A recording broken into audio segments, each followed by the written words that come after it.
E aí, meus amiguinhos, tudo tranquilo? Estamos aqui para mais uma live do nosso podcast Revalida. Eu ia dizer podcast 8 em ponto. Já estou misturando tudo, né? Agora é doidice. Podcast Revalida, onde nós fazemos entrevistas com os doutores e doutoras, médicos e médicas que não aprovaram, né? Que têm uma boa nota na prova do Revalida agora, de 2020 ou 2021. 2020 já passou, então eles aprovaram. Ou então 2021 e tem agora só a nota, né? O gabarito. A gente vai ter a nota final daqui a pouco. Quando tiver a nota final, aí eles vão aprovar. Agora não aprovaram ainda, porque só tem o gabarito. Eles olharam o gabarito, tiraram boas notas e a gente está fazendo a entrevista com todos eles. Que, de alguma forma, a gente me conhece ou né, teve contato com as lives, ou fez algum curso, ou fez outro curso. A gente está trazendo várias pessoas diferentes, com situações diferentes, para você conhecê-las e aprender com seus acertos e erros. Então, vamos conversar com a doutora Jaxele. Isso, Jaxele, tá certo. Jaxele. Doutora Jaxele, então, começa me dizendo, como foi que você me conheceu?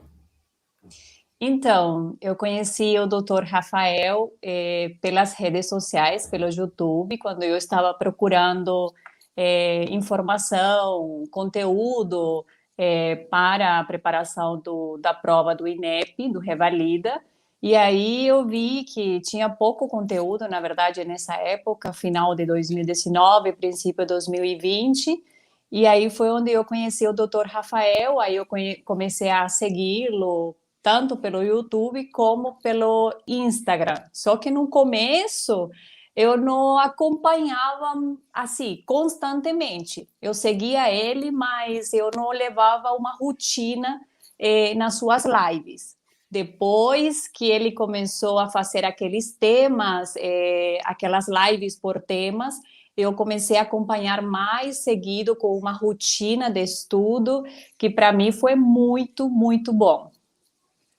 Perfeito. E você é de onde? De onde você é? Eu sou da Venezuela, mas eu me formei na Faculdade de Ciências Médicas de Santiago de Cuba. Aí eu fui para meu país, eu revalidei, né, meu diploma lá na Venezuela pela UNER, que é a universidade que tem lá de Rômulo Gallegos. E aí eu fiz uma especialidade de medicina da família. E depois eu vim aqui, tive uma oportunidade de trabalho com o programa Mais Médicos. Meu esposo e eu vimos aqui ao Brasil. Já temos 7 anos aqui. Seu esposo também fez a prova do Revalida? Ele fez no ano 2016. Ele conseguiu passar. Ah, lá em 2016, perfeito. Sim. Mais uma coisa. Como foi a sua preparação no ano de 2020? Você falou que faz a prova de 2020, 2021. Como foi a preparação em 2020? Então, como falei, eu comecei a acompanhar aquelas lives de temas que você fazia.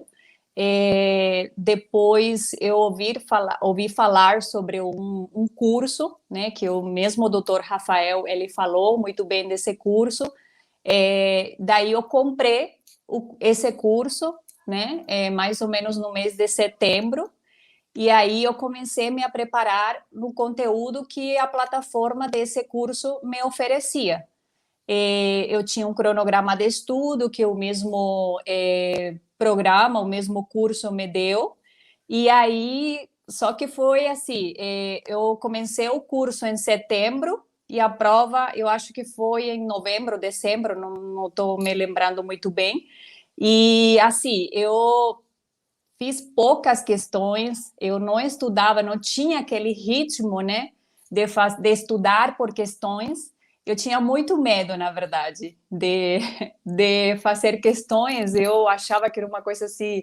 Eu pensava, meu erro era que só conhecendo os temas era suficiente para enfrentar a prova. Então,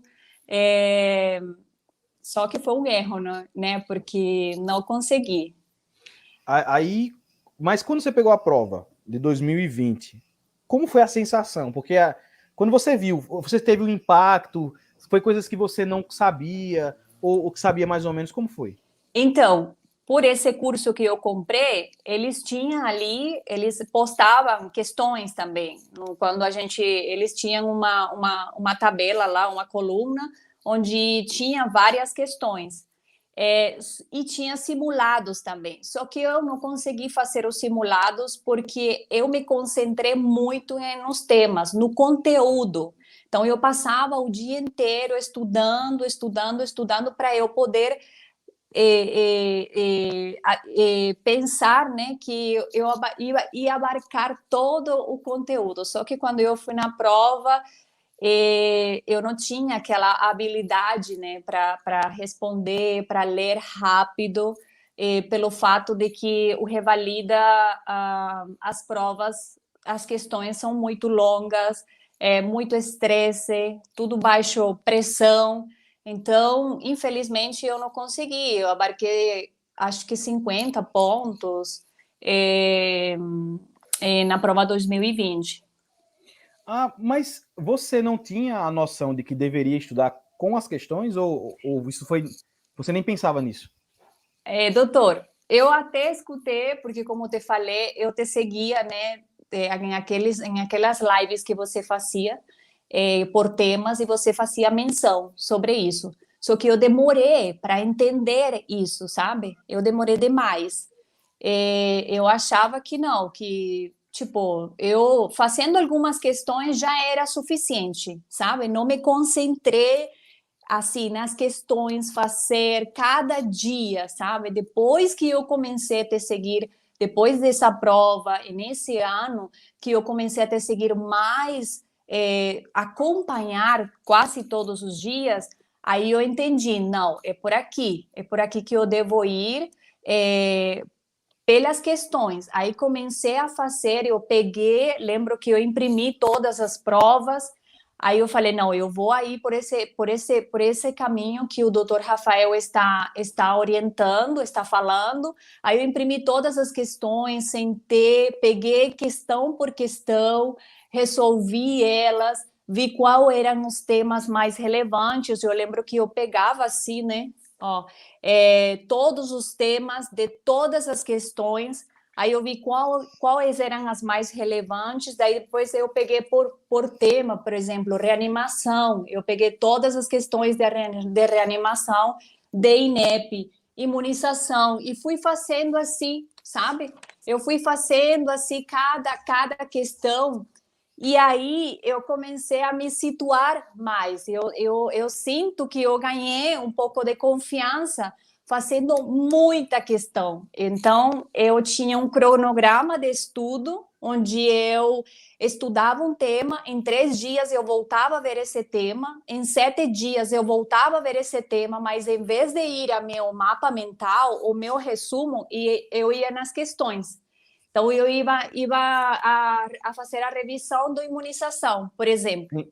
Então, o curso, ele orientava você a retornar no seu mapa mental ou no seu resumo? Era isso que ele orientava? Ele orientava você lembrar, né? Lembrar daquilo que você havia estudado.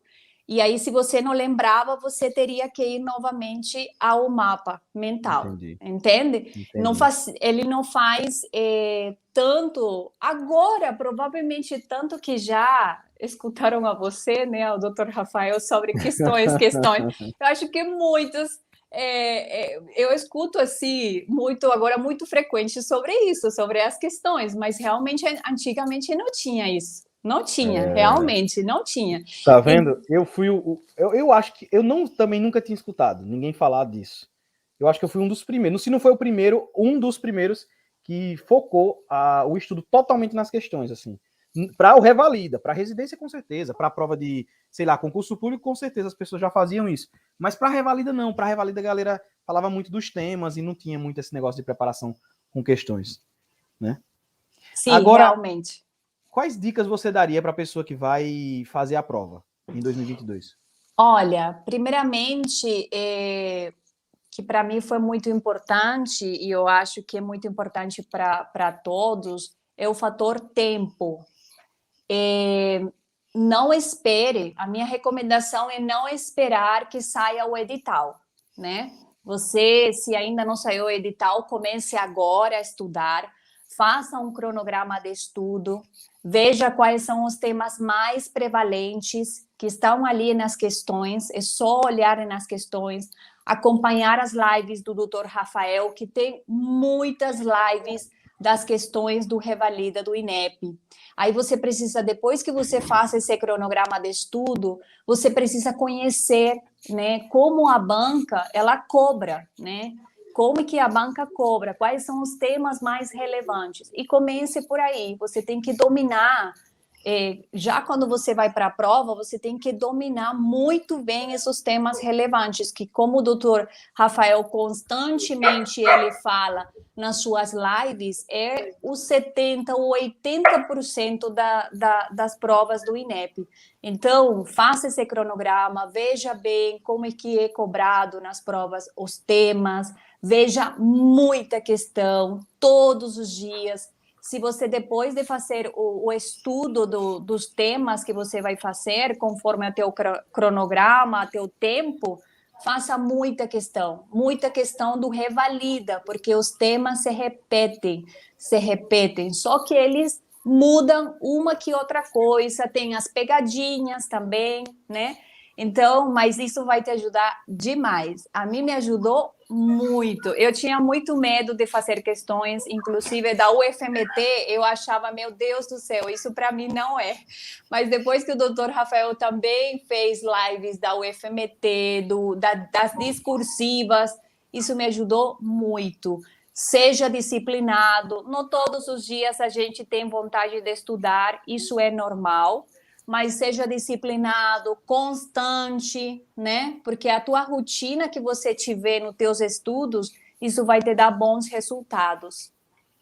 Você vê um negócio que eu sempre percebi, as pessoas estão preocupadas tanto com a qualidade, e na minha preocupação, eu acho que eu me preocupo mais com a quantidade do que com a qualidade. Como assim?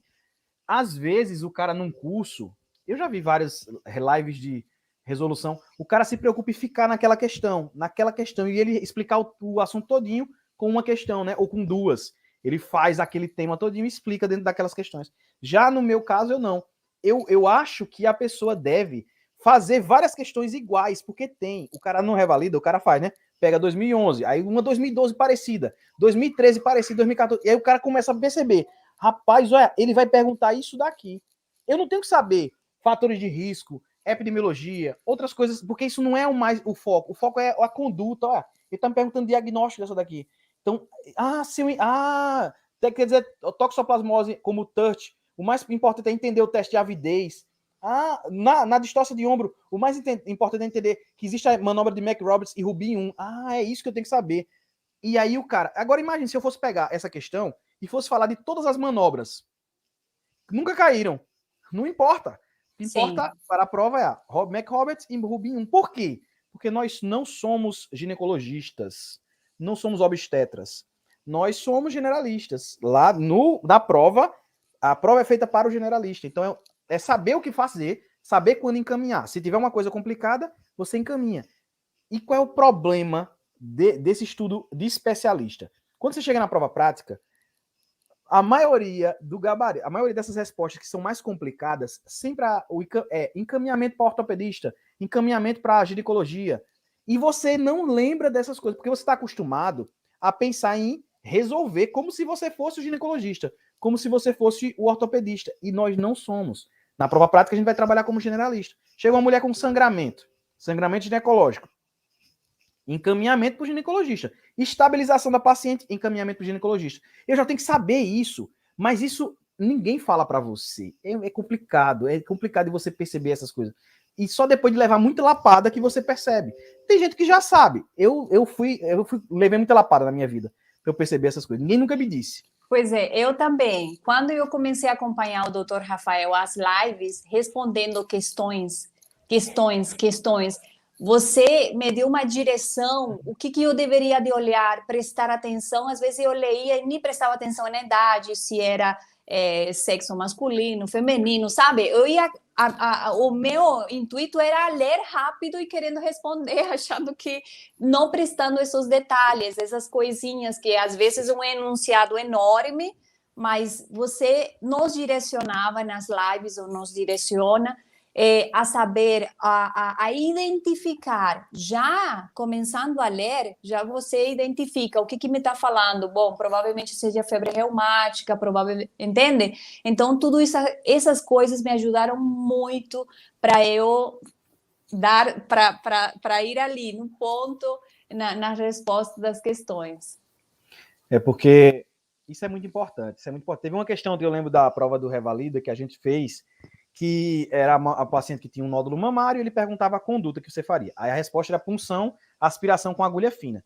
Aí você pensa, rapaz, quem é que sabe, pelo menos, não a maioria dos médicos não sabe fazer uma punção, aspiração com agulha fina. Não de nódulo mamário. Mas qual era o detalhe da questão? Você está em um ambulatório de mastologia. Então, ali, naquela questão, você não é o generalista, você é o mastologista. Você é o especialista ali. Então, ele falou para o especialista. Aí você é um generalista agora. Você está na UBS. Você vai realizar a punção, aspiração com agulha fina? Não, de jeito nenhum, porque você não é especialista. Então, veja, quem é que presta atenção nessas coisas? Mas é importantíssimo. Você está lá na prova prática. Está lá na prova prática. Aí está a paciente lá.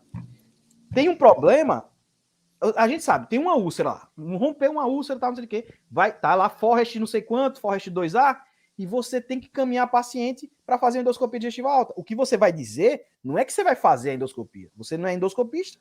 Você vai encaminhar a paciente para a endoscopia. Não vai dar tempo, na mesma estação, da paciente ir e voltar, né?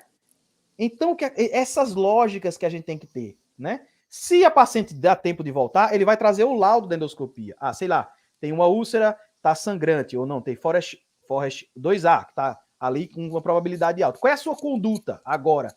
Então, é um desenho de um percurso que você vai fazendo. Na prova objetiva não é assim.